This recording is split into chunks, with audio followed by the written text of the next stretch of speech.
السلام علیکم ورحمۃ اللہ وبرکاتہ۔ بسم اللہ الرحمن الرحیم۔ دوستو، انگریز خاتون قبول اسلام کا واقعہ اس طرح بتاتی ہیں کہ میں عیسائی گھرانے میں پیدا ہوئی۔ برطانوی گرجا گھر میں میرا غسل عیسائیت ہوا۔ انجیلوں میں مذکور حضرت یحییٰ علیہ السلام کا قصہ کم عمری میں ہی پڑھ لیا تھا۔ میرے ذہن پر اس کا بڑا گہرا اثر تھا۔ جب بھی گرجا گھر جاتی یہ احساس تازہ ہو جاتا تھا۔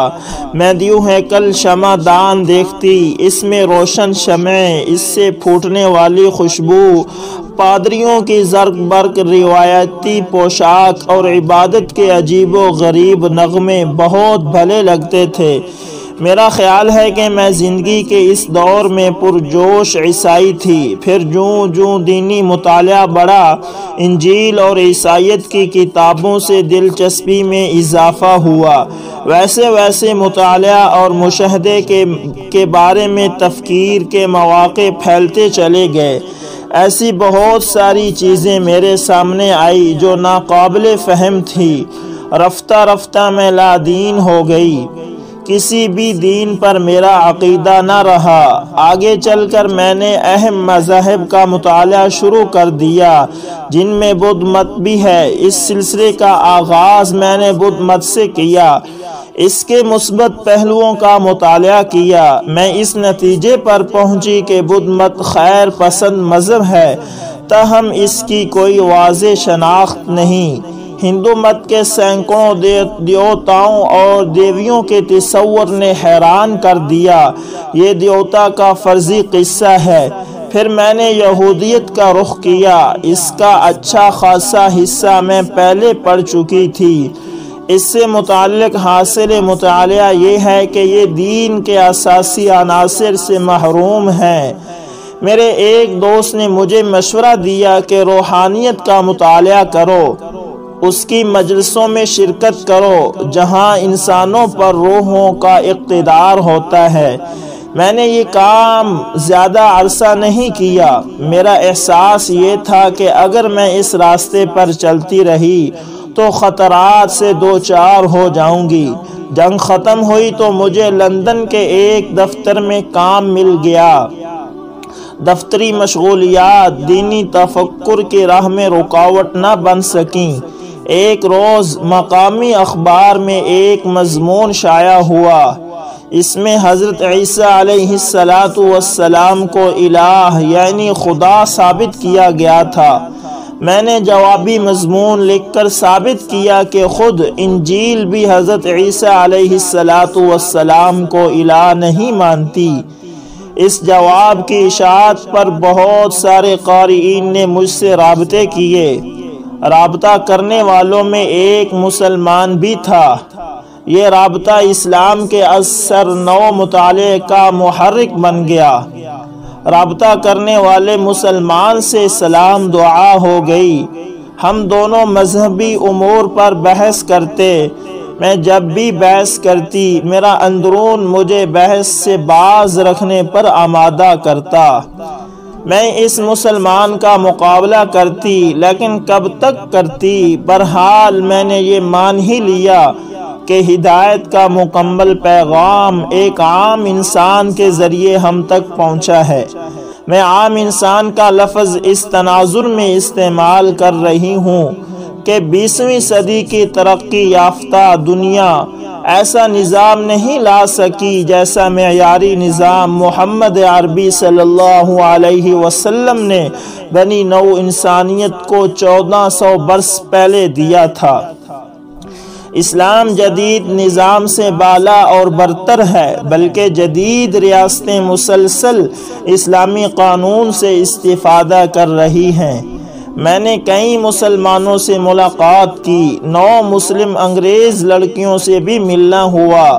ان لڑکیوں نے میری مدد کی۔ انہیں ادراک تھا کہ میں کس کیفیت اور الجھن سے دوچار ہوں، کیونکہ ان کی اور میری نشو و نما ایک جیسے ماحول میں ہوئی تھی۔ نہ جانے کیوں ان کی محنت بیکار ثابت ہوئی۔ میں نے کتابوں کا مطالعہ کیا۔ ان میں سے ایک کتاب کا نام ہے دی ریلیجن آف اسلام یعنی مذہب اسلام۔ دوسری کتاب محمد اور عیسیٰ علیہم السلام، تیسری کتاب عیسائیت کے ماخذ ہیں۔ اس آخری کتاب سے میں بہت متاثر ہوئی۔ یہ بڑی عجیب و غریب کتاب ہے۔ قدیم بت پرستی اور افسانی کہانیوں میں بڑی مماثلت پائی جاتی ہے۔ ان سب سے زیادہ اہم یہ ہے کہ میں نے جب قرآن پڑھا تو پہلے لمحے میں ایسا لگا کہ اس کا بیشتر حصہ تکرار ہے۔ قرآنی مضامین کے احاطے کے حوالے سے مجھے خود پر اعتماد نہ تھا، مگر دوسرا پہلو یہ تھا کہ قرآن آہستہ آہستہ میرے دل میں جگہ کرنے لگا۔ میں خود کو اس کیفیت سے محروم کرنا نہیں چاہتی تھی۔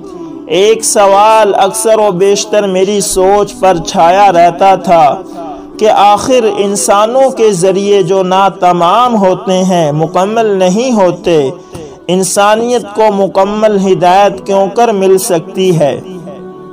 مسلمانوں نے تاریخ کے کسی بھی دور میں یہ دعویٰ نہیں کیا کہ محمد صلی اللہ علیہ وسلم کوئی ما فوق الفطرت طاقت یا انسان سے بالا تر کوئی مخلوق ہیں۔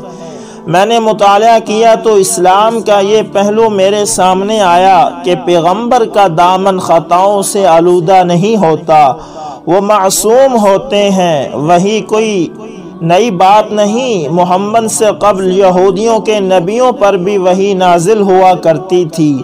یہاں تک بات میری سمجھ میں آئی تھی، تاہم یہ بات میری سمجھ سے بالا تر تھی کہ 20ویں صدی میں پیغمبر کیوں نہیں، عصر حاضر میں وحی کیوں نازل نہیں ہوتی؟ یہ گتھی نہیں سلجھ رہی تھی۔ سورہ احزاب کی آیت نمبر 40 کے مطالعے سے میری یہ گتھی بھی سلجھی، جس میں بتایا گیا کہ محمد اللہ کے آخری پیغمبر ہیں، ان کے بعد کوئی نبی نہیں آئے گا۔ ما کان محمد ابا احد من رجالکم ولکن رسول اللہ وخاتم النبیین۔ قرآن نے یہ بات صاف کر دی۔ قرآن جامع کتاب ہدایت ہے، اس میں ہر شے کا بیان ہے۔ یہ پہلی آسمانی کتابوں پر مہر تصدیق ثبت کیے ہوئے ہے۔ قرآن قیامت تک کسی رد و بدل کے بغیر محفوظ رہے گا۔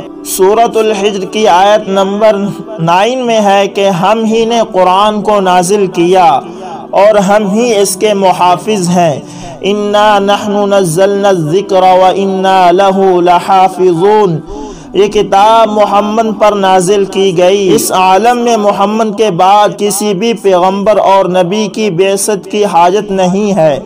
میں نے قرآن کا مطالعہ کیا تو پتہ چلا کہ قرآن سوچنے والوں کے لیے مشعل راہ ہے۔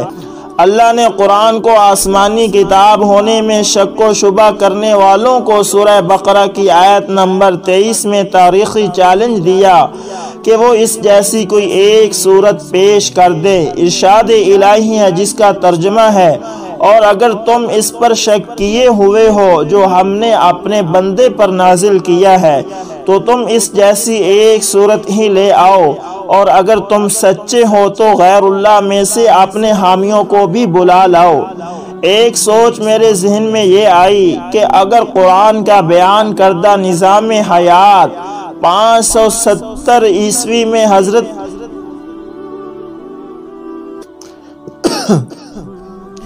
ایک سوچ میرے ذہن میں یہ آئی کہ اگر قرآن کا بیان کردہ نظام حیات 570 میں پیدا ہونے والے ایک انسان کا کرشمہ ہے تو ہم 1954 میں اس سے بہتر نظام کیوں نہیں تخلیق کر سکتے؟ میں نے اس اساس پر بہتر نظام کی جستجو شروع کی، لیکن مجھے ہر میدان میں ناکامی ہوئی۔ میں تسلیم کرتی ہوں کہ میرے اوپر عیسائی مبلغین کی تقاریر کا اثر تھا۔ اسلام کے خلاف ان کی نکتہ چینی میرے لاشعور میں جاگزیں تھی۔ میرے سامنے ایک سے زیادہ شادیوں کے جواز کا اسلامی حکم آیا تو ایسا لگا کہ اب میرے ہاتھ اسلام کی ایک کمزوری آ گئی ہے۔ میں مغربی تہذیب سے متاثر تھی جس میں یہ نظریہ مقبول اور رائج تھا کہ مرد کو ایک شادی پر اکتفا واجب ہے۔ اسلام کا یہ حکم مجھے صحیح نظر نہ آیا کہ ایک سے زیادہ شادیاں انسان کر سکتا ہے۔ میں نے اس موضوع پر ایک مسلم دوست سے بحث کی۔ اس نے انتہائی مدلل انداز میں مجھے سمجھایا کہ اسلام نے ایک سے زیادہ شادیوں کو اجازت دی ہے، اس کی ترغیب نہیں دی۔ اسلام نے اس کے لیے شرائط بھی مقرر کی ہیں۔ ایک سے زیادہ شادیاں مغربی دنیا میں مرد و زن کے درمیان بڑھتے ہوئے خفیہ رشتوں کے مرض کا علاج ہے۔ مسلم دوست نے اخبارات میں چھپنے والی رپورٹوں سے ثابت کیا کہ انگلینڈ میں ایک بیوی پر اکتفا کرنے والوں کی تعداد بے حد محدود ہے۔ میں نے خود سوچا کہ خاص طور پر جنگوں کے بعد عورتوں کی تعداد مردوں سے بڑھ جاتی ہے۔ اچھی خاصی تعداد ایسی خواتین کی ہوتی ہیں جنہیں شادی کا موقع نہیں ملتا۔ سوال یہ ہے کہ کیا اللہ تعالیٰ انہیں محرومی کا درد جھیلنے کے لیے پیدا کیا تھا؟ میں ایک دن ایک ریڈیو پروگرام سن رہی تھی، اس کا نام تھا میرے پیارے سردار۔ اس میں ایک انگریز لڑکی ایک سے زیادہ شادیوں کے جواز کا قانون بنانے کا مطالبہ کر رہی تھی۔ اس کا کہنا تھا کہ وہ معمر کنواری رہنے پر دوسری بیوی بننے کو ترجیح دے گی۔ میں نے مطالعہ کیا تو واضح ہوا کہ اسلام میں کئی شادیاں ضروری نہیں۔ مکمل دین کی علامت یہ ہے کہ وہ زندگی کی ضرورتوں کا اہتمام کرے۔ رفتہ رفتہ اسلامی تعلیمات کی حقانیت اور صداقت سے میرا دل و دماغ مطمئن ہوا۔ میں نے کلمہ توحید و رسالت پڑھ کر اسلام قبول کر لیا۔ میں نے اچانک اور جذبات سے متاثر ہو کر اسلام قبول نہیں کیا، بلکہ مکمل آگاہی، انتہک سوچ اور گہرے وسیع مطالعے کے بعد، پوری طرح قلبی ذہنی اطمینان کے بعد حلقہ بگوش اسلام ہوئی۔ میں نے اس وقت اسلام قبول کیا جب مجھے ایسے لگا کہ میرے سامنے اس کے سوا کوئی اور راستہ نہیں۔ بلا آخر مخالف جذبات کو پس پش ڈال کر میں نے اسلام قبول کر لیا۔ دوستوں، امید کرتا ہوں یہ ویڈیو آپ کو پسند آئی ہوگی۔ اگر یہ ویڈیو آپ کو پسند آئے تو لائک، شیئر اور کمنٹ میں اپنی رائے کا اظہار ضرور کریں، اور اگر آپ ہمارے چینل پر نئے ہیں تو ہمارے چینل کو ضرور سبسکرائب کریں اور ساتھ میں بیل کے نشان کو دبانا کبھی بھی نہ بھولیے گا، تاکہ ہر نئی آنے والی ویڈیو کا نوٹیفیکیشن سب سے پہلے میرے دوستوں کو ملتا رہے۔ جزاکم اللہ خیر۔